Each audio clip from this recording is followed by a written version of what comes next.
Aabot sa 6.793 trilyong pisong halaga ang ipinanukala ng Kamara para sa 2026 National Budget, kasunod ng pagsasara ng plenary deliberations kaninang madaling araw. Ayon kay House Appropriations Chair Michaela Swansing, una sa kanilang mga inilaban ang sektor ng edukasyon, agrikultura at kabuhayan. Ang buong detalye sa ulat ni Milky Rigunan.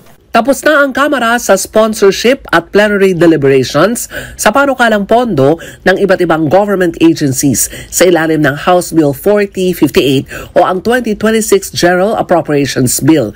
Pasado alas 12 kaninang madaling araw nang i-terminate ang deliberasyon kung saan huling sumalang ang lump sum funds. Kabuang 6.793 trillion pesos ang panukalang 2026 national budget. Ang kay Nueva Ecija Representative Michaela Swansing, Chair ng House Committee on Appropriations, prioridad ng 2026 budget ang edukasyon, agrikultura, trabaho at kabuhayan. September 22 nang simulan ang deliberasyon para sa mga budget proposal ng iba't ibang departamento at tanggapan ng gobyerno. Itinakda naman sa October 10 ang period of amendments at target ng Kamara na maipasa sa ikatlo at uling pagbasa sa October 13 ang 2026 GAB.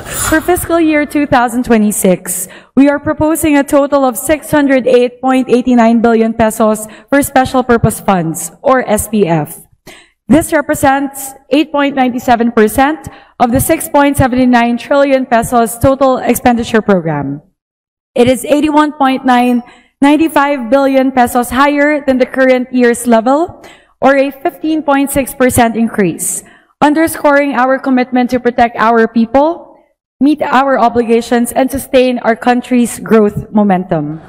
Samantala, nagpasalamat naman si House Speaker Faustino Bojedi III sa lahat ng mga miyembro ng Kamara, staff at mga ahensya para sa kanilang trabaho para sa isang transparent na pagtalakay sa 2026 budget. Ayon kay Speaker D, tinitiyak ng Kamara na ang bawat sentimo na paglalaanan ng pondo ay mapupunta sa mga programa ng gobyerno. Para sa MBC TV Network News, ako si Milky Rigunan, una sa Pilipinas, una sa Pilipino.